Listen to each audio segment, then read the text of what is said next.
All right, story time. Many years ago, my aunt took my grandfather to the Smithsonian Air and Space Museum.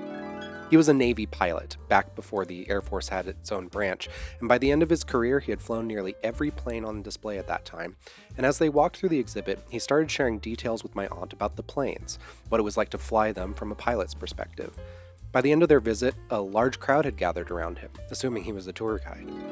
My aunt regrets to this day not bringing a tape recorder or something to have captured those stories. It's a cautionary tale in my family that's supposed to remind us to record these moments of experience or storytelling that arise as they happen so that those opportunities aren't lost when those people are no longer with us. I thought I had this lesson ingrained in me, and yet I had the same experience with my dad at the Computer History Museum. We visited the museum in 2015 when I was living in the California Bay Area, literally Silicon Valley. My dad, a computer science major from back when computers took up entire rooms, began pointing out these old models and sharing personal stories about working with them. He used to work at Boeing, writing code for the International Space Station. He likes to say his life's work flies over our heads every 90 minutes. I had my phone with me the whole time, and I took some photos and videos, but of the exhibits, not of him. I could have recorded it all, but the thought didn't cross my mind, and now I too don't have that record.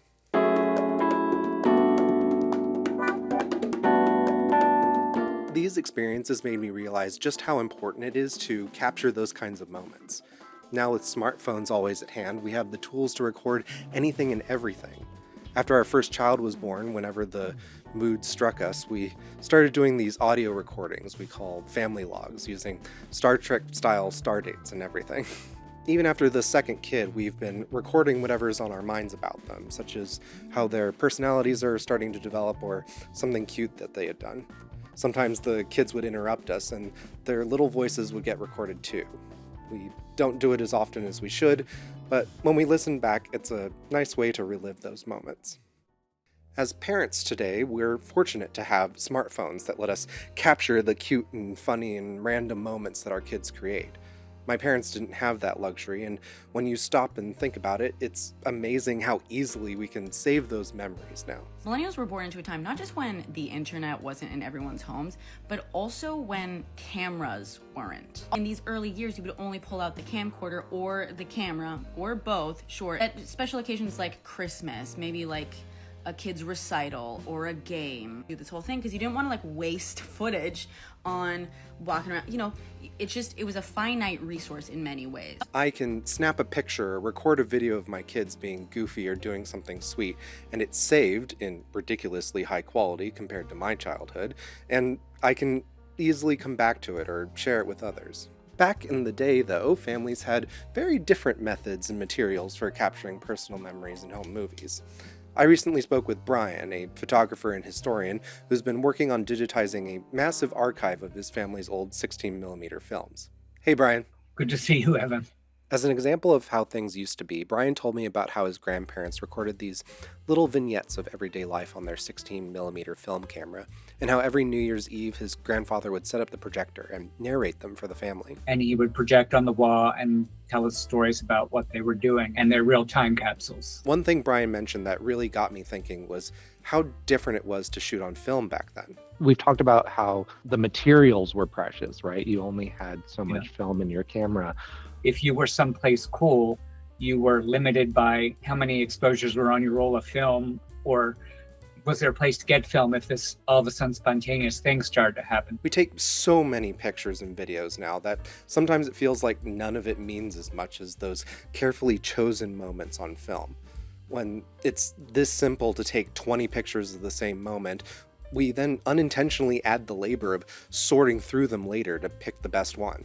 And that added friction often means the process doesn't get done at all. How many pictures do you have on your phone from the last event you went to or vacation you took? How many of them were actually worth sharing? How many did you even share at all? Brian's been digitizing his family's 16mm home movies, which is such a huge labor of love. Analog film has essentially infinite resolution, so when you're able to digitally scan it at a high resolution like Brian is doing, you're preserving an incredible amount of detail, but to do that is not easy and required some help.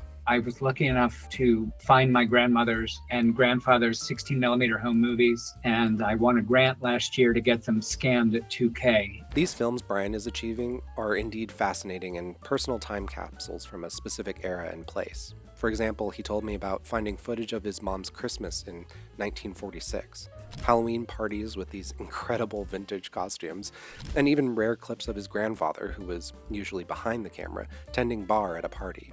The coolest stuff, though, from a historical perspective, might be the footage his grandfather shot while in the Navy.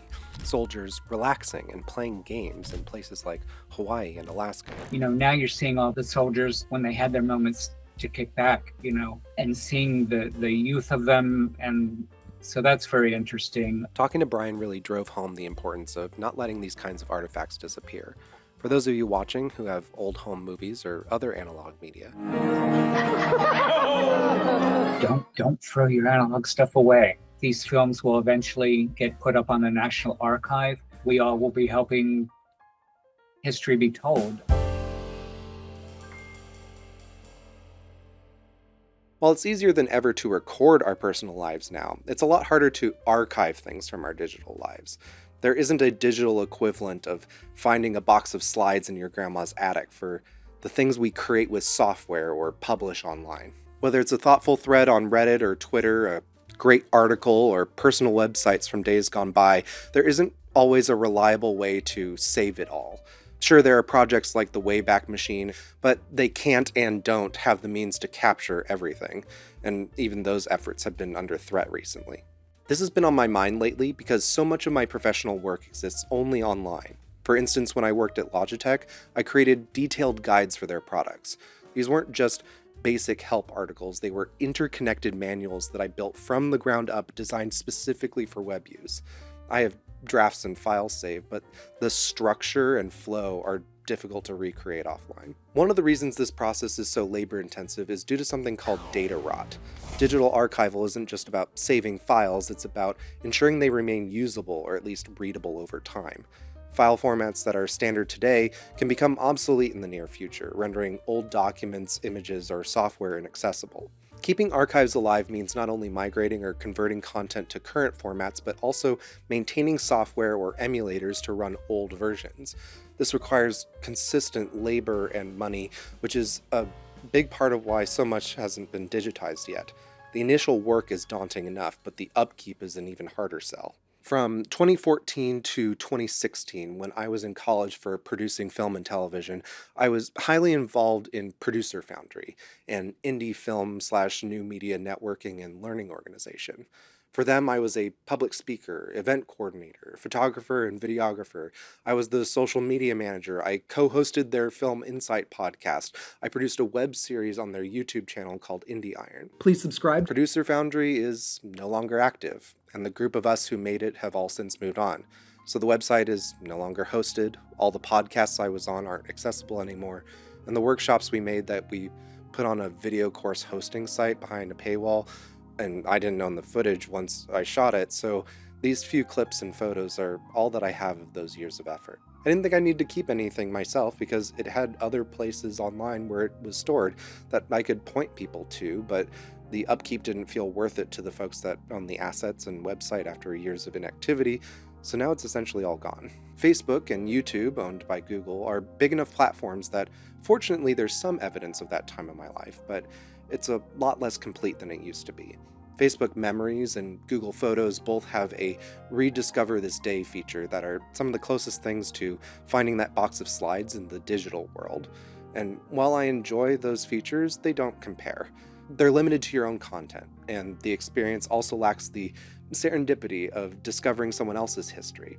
That's something digital platforms just can't replicate. To have kept the hundreds of gigabytes of photos and video I shot for Producer Foundry just for the sake of that memory and the slim possibility of wanting something from that in some indeterminate future certainly didn't feel worth it at the time.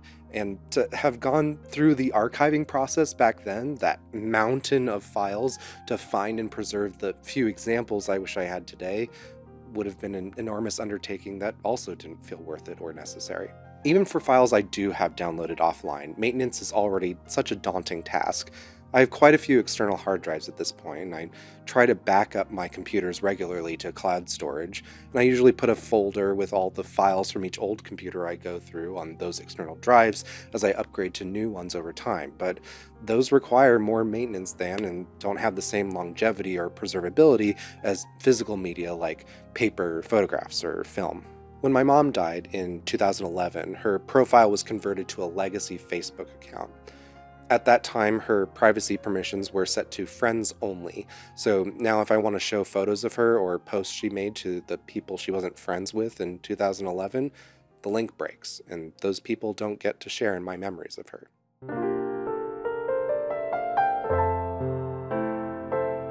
These days, so much of our lives, whether personal memories or professional projects, exists only in digital form.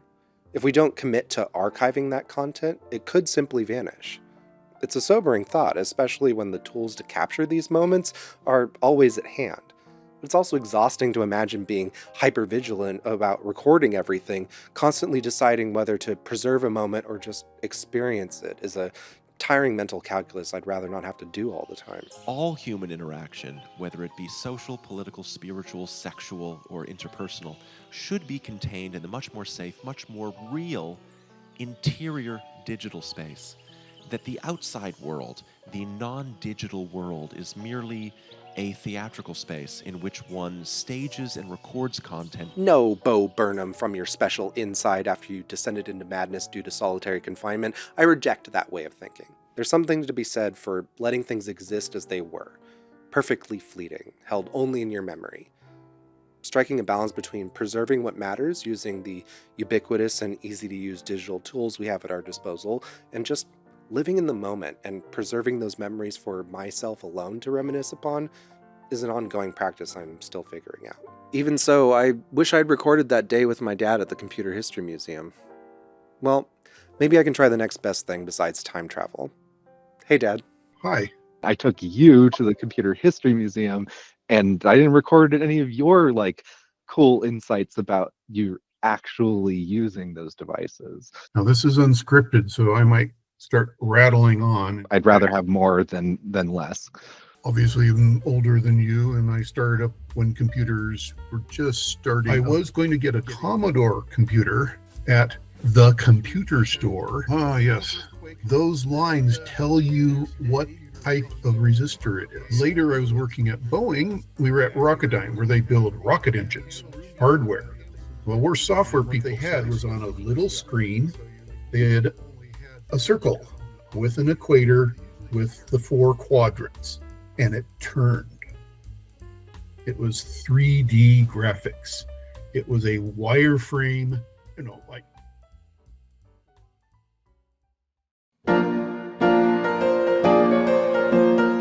Thank you so much for watching. I hope this video made you think about the moments that matter most in your memory, and whether you have a record of them or not. If you didn't capture it at the time, even if it's just a note in your phone, an entry in a journal or diary, or a voice memo while it's still in your memory, get that recorded in some manner or another.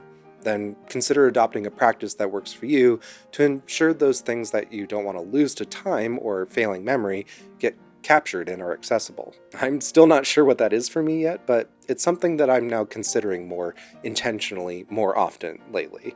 Special thanks to my dad for being willing to have a conversation on camera, which can feel awkward if you're not used to it. Is there a way you could add light to your face? It is very dark. How's that? Does it tilt up like this? Okay, that's a bit farther up. It's better. Now we can tell you the story of computers and their takeover of the world. Oh, No, that's spooky.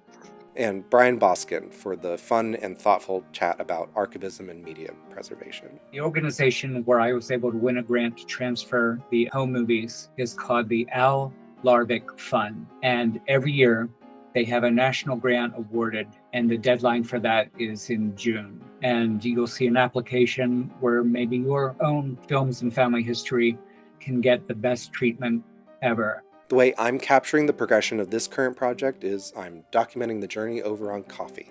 I'm posting not just each video in the order they're uploaded, regardless of platform, but also behind the scenes stuff and other musings related to my main content.